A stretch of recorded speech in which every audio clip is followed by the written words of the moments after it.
Hello बच्चों, welcome to my channel. जैसा कि आपको दिख रहा है कि मैं आपको पॉलिटिकल साइंस अपने चैनल्स के द्वारा आपको पढ़ा रहा हूं, लेकिन अभी हमें हाल ही में पता चला है कि सीबीएसई ने हर सब्जेक्ट में 30% का रिडक्शन किया है, यानी 30% सिलेबस आपका कम कर दिया है। तो मैं अपने चैनल के द्वारा, क्योंकि मैं आपको पॉलिटी पढ़ा रहा हूं, तो मैं बताना चाहता हूं कि पॉलिटी में 30% कम करने के बाद सिलेबस अब कितना हो गया है। तो जैसा कि मैंने ओल्ड और न्यू कंटेंट्स जो भी है वो मिक्स करके दिखा दिया है आपको यहाँ पे।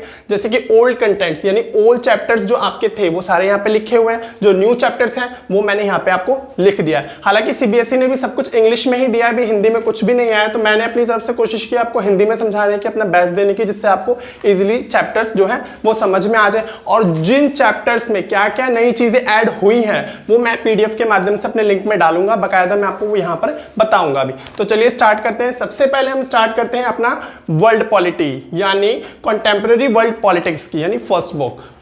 तो देखिए, सबसे पहला जो चैप्टर है आपका उसमें वो है शीत युद्ध का दौर। शीत युद्ध का दौर तब तक चल रहा था जो बुक वो थी, लेकिन अब उसमें जो चीजें थी वो एक चीज आपने गुटनिरपेक्षता आंदोलन आप शीत युद्ध में पढ़ते थे, लेकिन अब उसको चैप्टर के साथ जोड़ दिया है, नाम में भी जोड़ दिया है, शीत युद्ध और गुटनिरपेक्षता आंदोलन। ठीक है, तो ये हमारा फर्स्ट चैप्टर था।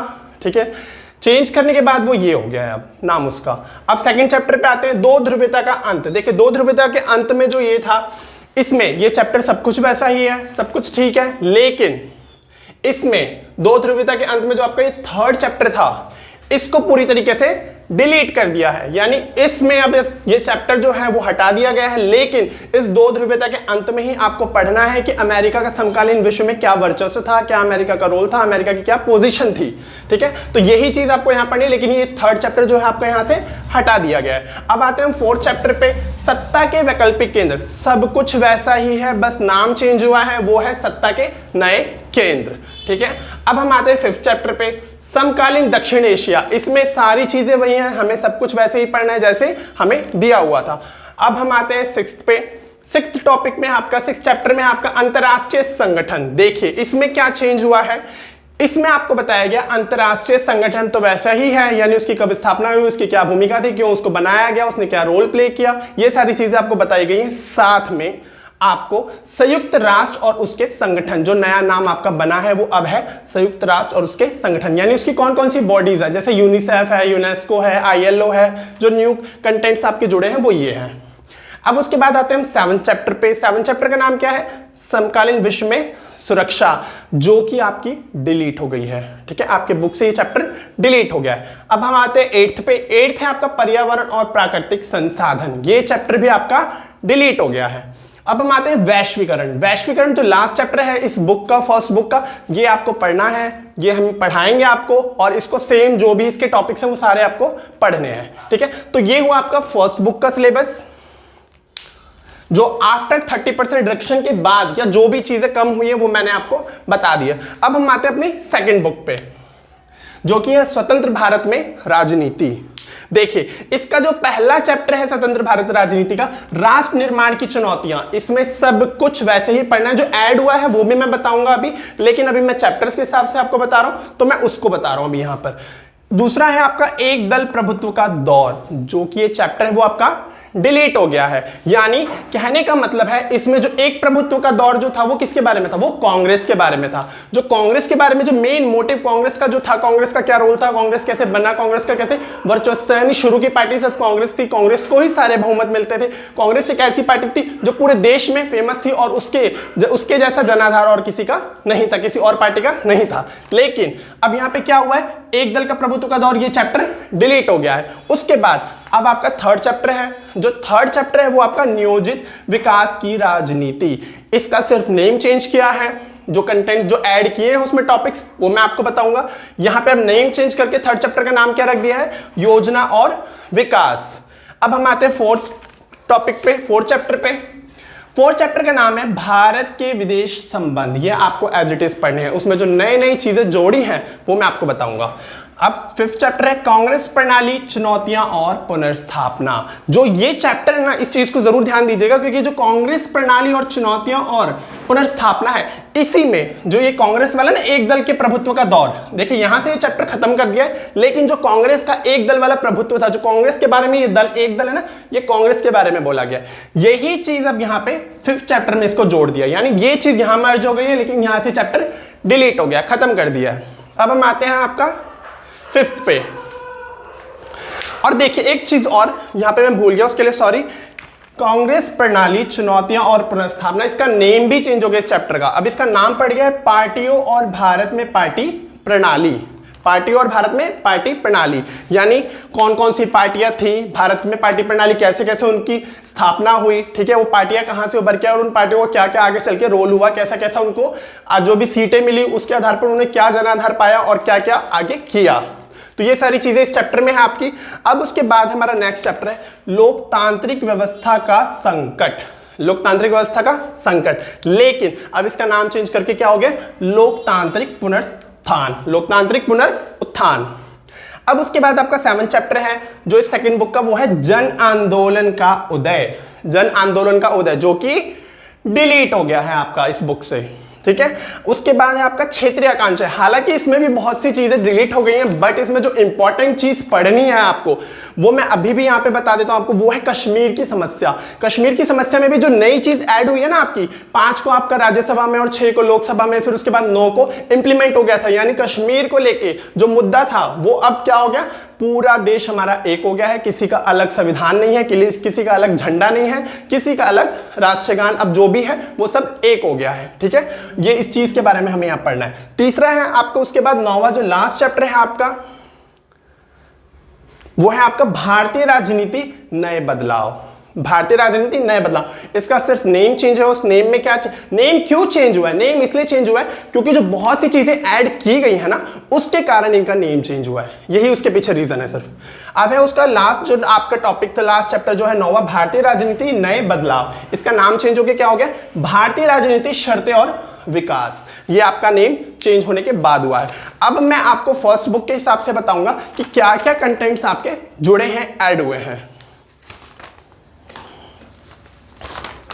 देखिए सबसे पहले हम स्टार्ट करते हैं, जैसा कि समकालीन विश्व राजनीति में पहला चैप्टर आपका शीत युद्ध का दौर। शीत युद्ध के दौर में आपका क्या है, सेम चीजें हैं, कुछ भी नहीं है, सिर्फ नेम चेंज हुआ है। गुटनिरपेक्ष आंदोलन को भी एक इंपॉर्टेंस देके चैप्टर के साथ जोड़ दिया है, यहां पे बता दिया गया है, इसमें कोई चेंजमेंट नहीं है। सेकंड चैप्टर आपका द एंड ऑफ बायोपोलैरिटी, मतलब यानी दो ध्रुवीयता का अंत, जो आपका सेकंड चैप्टर है। इसमें टॉपिक में आपका एक यूनिट जुड़ा है, वो है आपका अरब स्प्रिंग। अरब स्प्रिंग का मतलब क्या होता है, देखिए मैं यहीं पर समझा देता हूं आपको, हालांकि मैं चैप्टर में भी बताऊंगा, लेकिन अरब स्प्रिंग का मतलब बता देता हूं। क्योंकि देखिए जब लोकतंत्र समर्थन के लिए कुछ देशों द्वारा, अरब के देशों द्वारा, ट्यूनीशिया हो गया, जैसे आपका सीरिया हो गया, लीबिया हो गया, बहरान हो गया, ऐसे कुछ और देश थे जिन्होंने लोकतंत्र के समर्थन में विरोध किया, उसके लिए, क्योंकि ये विरोध स्प्रिंग के सीजन में हुआ, इस कारण इसका नाम जो है अरब स्प्रिंग रख दिया गया है, ठीक है। तो आपका दो ध्रुवीयता अंत जो हुआ, उसमें ये टॉपिक जुड़ा है, ये कंटेंट जुड़ा है आपका नया। उसके बाद है आपका समकालीन विश्व में अमेरिकी वर्चस्व, जैसे कि मैंने बताया ये यहां से डिलीट हो गया है, ठीक है। उसके बाद आपका है सत्ता के वैकल्पिक केंद्र, जैसा कि आपको यहां दिख रहा है, चौथा चैप्टर है, ठीक है, सत्ता के वैकल्पिक। इसमें जो जुड़ा है, जो नई चीजें जुड़ी है, वो सबसे पहले ब्रिक्स। ब्रिक्स यानी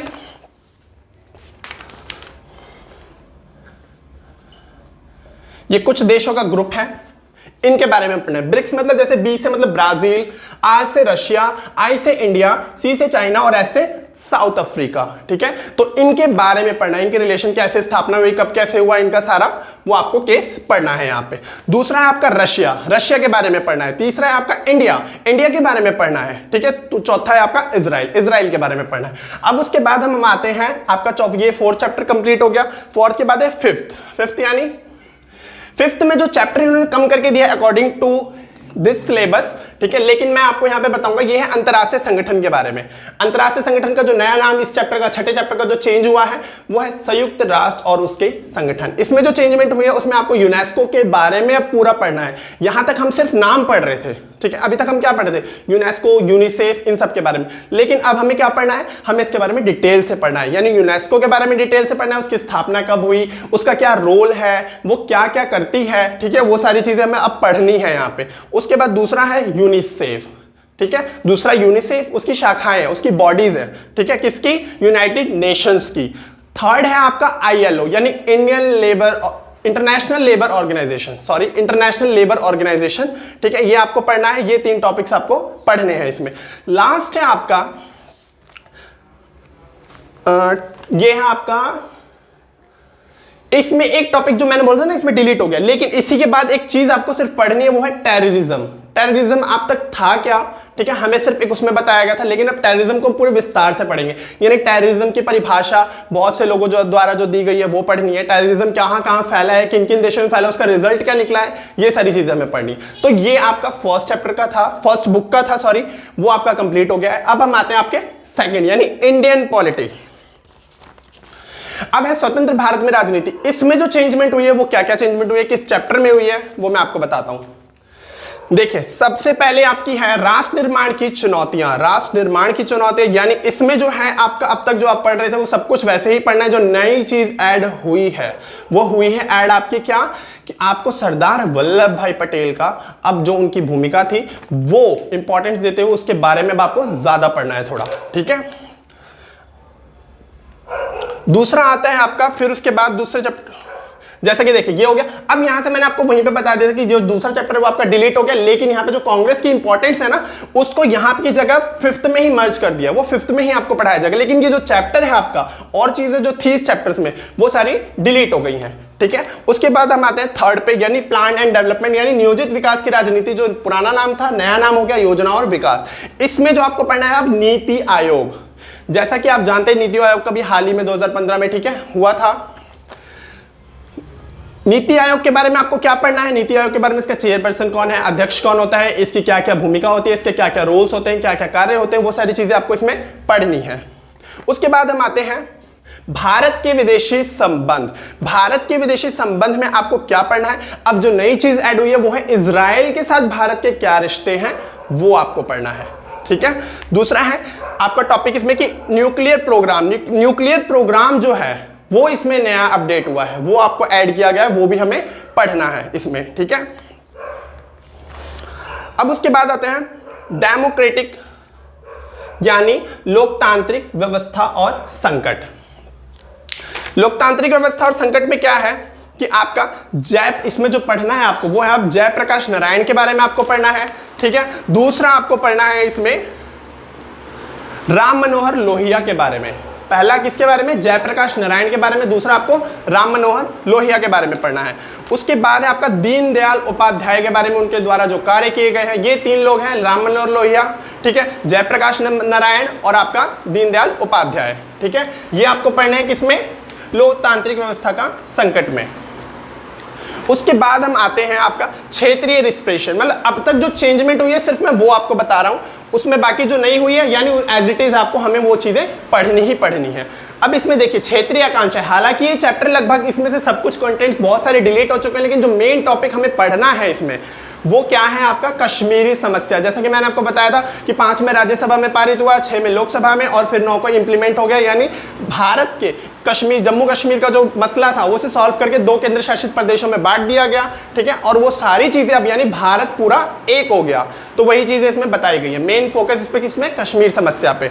उसके बाद जो लास्ट टॉपिक है यहाँ पे कि भारतीय राजनीति, शर्तें और विकास, जो नया नाम चेंज हुआ है, उसमें आपको पढ़ना है issues of development and governance, यानी क्या क्या विकास में जो समस्याएं आई वो आपको पढ़नी है, जो इंपॉर्टेंट जो नई चीज पढ़नी है। और एक नई चीज क्या पढ़नी है, एनडीए थर्ड और फोर्थ। यहाँ एनडीए थर्ड और फोर्थ का मतलब समझिए, एनडीए थर्ड का मतलब है कि जब 2014 में एनडीए सरकार आई थी वो, और उसके बाद 2019 में जो एनडीए सरकार आई थी वो, यानी एनडीए थर्ड 2014 और एनडीए फोर्थ 2019, ये हमें नई चीज यहाँ पे पढ़नी है। देखिए तो ये सारा था आपका पूरा सिलेबस ऑल ओवर सिलेबस जो भी चेंजमेंट हुई है वो मैंने आपको बता दी है यहाँ पे। अगर आपको कुछ लगता है कि आपका कुछ छूट रहा है तो वो अपने कमेंट्स के द्वारा मुझे यहाँ पे बताएं, या फिर यहाँ व्हाट्सअप नंबर आपको दिया गया है, इस व्हाट्सअप पे आप पूछ सकते हैं, ठीक है। यदि कोई भी इश्यू लगता है वो आप एनी टाइम पूछ सकते हैं उस चीज़ को। लेकिन एक चीज़ और ध्यान रखिएगा, अब ये सारी चीज़ें जो मैंने नहीं बताई, यानी जो चैप्टर आपको लगता है कि छोड़ दिया, यानी उसमें हमें सब कुछ ही पढ़ना है, यानी जो रिडक्शन हुई है ना सिर्फ वो मैंने आपको यहाँ पे बताया। बाकी मैं पीडीएफ के द्वारा आपको बकायदा जो पेजेस हैं ये सारे वो लिंक में डाल दूंगा, आप देख सकते हैं। आपको कोई इशू लगता है आप कमेंट कीजिए। लेकिन हाँ, एक चीज़ ज़रूर ध्यान रखिएगा कि अगर आपको वीडियो अच्छी लगती है तो लाइक कीजिए, शेयर कीजिए, और कोई समस्या आती है तो कमेंट कीजिए। Thank you.